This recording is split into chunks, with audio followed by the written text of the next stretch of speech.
अकरण जंगल के हृदय में एलारा, माइल्स और निको और भी गहरे उतरते हैं, जहां हवा नमी से भरी हुई है और रास्ता घने पत्तों से ढका हुआ है।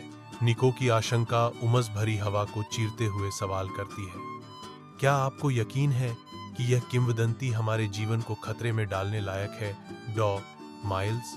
एलारा की आंखें दृढ़ संकल्प के साथ चमकती हैं जब वह घोषणा करती है, विरिडिया के पास वह ज्ञान है जिसे दुनिया भूल गई है। निको, यह जोखिम लेने लायक है। सप्ताहों तक ट्रैकिंग करने के बाद एलारा और निको को एक चट्टान के नीचे उतरती हुई बैल रुकी सीढ़ी मिलती है। एलारा का उत्साह निको की हिचकिचाहट से टकराता है, जिससे हवा में एक भयानक चुप्पी छा जाती है। यही है निको, विरिडिया का प्रवेश द्वार। अज्ञात अंधेरे में उतरते ही उनके बीच एक घबराहट भरी निगाह दौड़ जाती है।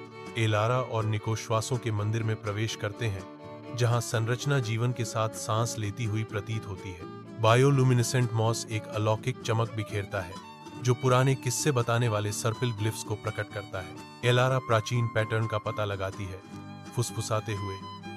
विरिडिया के लोग जंगल की भाषा को समझते थे, वे प्रकृति के साथ सद्भाव में रहते थे। एलारा मंदिर के हृदय में और गहराई से प्रवेश करती है। जंगल उसकी पुकार का जवाब एक स्पर्श से देता है। निको के देखते ही ग्लिफ्स जीवंत प्रकाश से प्रज्वलित हो उठते हैं। उसके नजरों में विस्मय और आतंक मिश्रित है। जंगल ने मुझे चुन लिया है, मैं विरिडिया का नया वार्डन हूं, एलारा घोषणा करती है। जैसे ही उसकी आंखें हरे रंग की शक्ति से चमकती हैं और उसकी त्वचा बदल जाती है। सालों बाद निको एलारा को देखने आता है, जो अब रूपांतरण की प्रतीक है। विरिडिया के केंद्र में खड़ी है। जंगल के साथ उसका बंधन अटूट है, क्योंकि अकरण जनजातियां उसे अभिशाप के रूप में नहीं, बल्कि अपने रक्षक के रूप में पूजती हैं। एलारा ने घोषणा की, विरिडिया फिर से सांस ले रही है और मैं इसकी रक्षा करूंगी।